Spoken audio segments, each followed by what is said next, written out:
नमस्कार मित्रांनो, आजच्या या व्हिडिओमध्ये तुमच्या सर्वांचं सहर्ष स्वागत आहे. या ठिकाणी बहुतांशी अल्पसंख्याकिक ज्या शाळा आहेत त्याच्यामध्ये भरती सुरू झालेली आहे आणि अशीच एक अल्पभाषिक संस्था याच्यामध्ये शिक्षक भरती निघालेली आहे. त्याच्यामध्ये साधारणतः 4 पदांवरती या ठिकाणी भरती चालू झालेली आहे आणि 4ही पद ही अनुदानितची आहेत. त्यामुळे या ठिकाणी आपण जरूर या ठिकाणी अप्लाय करू शकता. तर पहा, दिनांक 1 ऑक्टोबर रोजी पेपरमध्ये आलेली ही जाहिरात आहे आणि साधारणतः आता 2 दिवसामध्ये या ठिकाणी इंटरव्ह्यू आहे. त्या संदर्भात आपण बोलणारच आहोत. तर पहा, श्री लक्ष्मी शिक्षण प्रसारक मंडळ रड्डे संचलित एक अल्पभाषिक संस्था आहे. श्री लक्ष्मी देवी विद्या मंदिर रड्डे या ठिकाणी, तालुका आहे मंगळवेढा, जिल्हा सोलापूर. म्हणजे सोलापूर जिल्ह्यातील लोक किंवा आजूबाजूच्या जिल्ह्यातील लोकही की ज्यांना सोपं होईल असे लोक या ठिकाणी इंटरव्ह्यूला जाऊ शकतात. तर या ठिकाणी जवळजवळ 4 पदांवरती भरती आहे.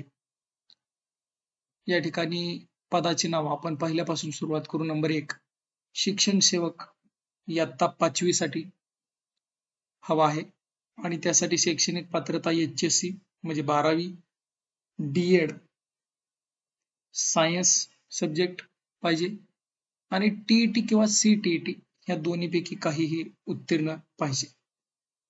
तर विषय सर्व शिकवावे लागणार आहेत.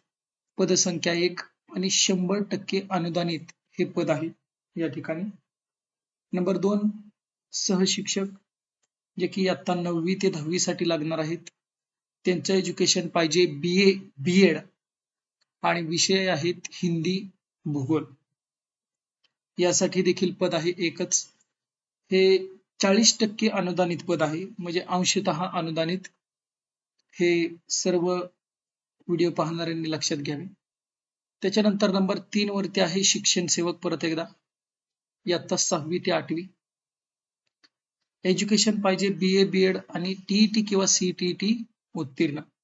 विषय हवाय मराठी. पदसंख्या परत एकदा एकच.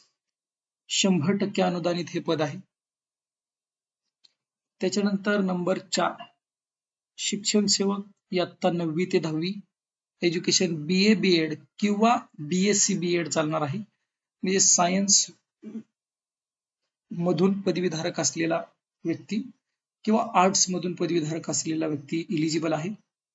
इंग्रजी आणि विज्ञान यासाठी. इंग्रजीसाठी BA B.Ed एज्युकेशन लागेल, तर विज्ञानसाठी BSc B.Ed या ठिकाणी देखील पद एक आहे. 100% अनुदानित ही जागा आहे. आता या ठिकाणी विद्यार्थी मित्रांनो किंवा माझ्या शिक्षक मित्रांनो, ज्यांना शिक्षक व्हायचे त्यांना मी सांगू इच्छितो की शिक्षण सेवक हा कालावधी सध्या तरी 3 वर्षाचा आहे आणि त्याच्यामध्ये आता बरीच आंदोलनं वगैरे चालू आहेत. त्यानुसार पुढे तो कमी होईल नाही होईल माहित नाही, परंतु शिक्षण सेवकाचा कालावधी हा 3 वर्षाचा असतो आणि तो संपल्यानंतर त्या ठिकाणी शिक्षकाला पूर्ण वेतन चालू होते. तर या ठिकाणी वरील पदांकरता गरजू उमेदवारांनी प्रत्यक्ष मुलाखतीसाठी श्री लक्ष्मी देवी विद्या मंदिर रड्डे येथे वार शनिवार दिनांक 5/10/2024 रोजी सकाळी ठीक 10 ते 1 या वेळेमध्ये साक्षांकित व मूळ प्रमाणपत्रासह स्वखर्चाने मुलाखतीस उपस्थित राहावे असे या ठिकाणी या जाहिरातीमध्ये नमूद करण्यात आलेलं आहे. तर या ठिकाणी उमेदवारांनी ट्रू कॉपी करून घ्यायचे आहेत त्यांच्या मूळ कागदपत्रांच्या झेरॉक्सच्या आणि मूळ कागदपत्र अशी घेऊन या ठिकाणी इंटरव्ह्यू साठी त्यांनी या ठिकाणी जायचं आहे. तर अशा पद्धतीची एक नामी संधी गव्हर्नमेंट शिक्षक पदावरती लागण्यासाठी सर्व शिक्षकांना आहे. आता मी विद्यार्थी असं म्हणणार नाही, कारण असे लोक इथे अप्लाय करतील किंवा असे अनेक लोक आहेत की अनेक वर्ष या ठिकाणी शिक्षक म्हणून काम करत आहेत. फक्त गव्हर्नमेंट हा टॅग त्यांना लागलेला नाही, मिळालेला नाही. तर त्यांना या सगळ्यांना या ठिकाणी शुभेच्छा देतो आणि थांबतो. भेटूया पुढच्या व्हिडिओमध्ये अजून वेगळ्या ऑपॉर्च्युनिटी सहित.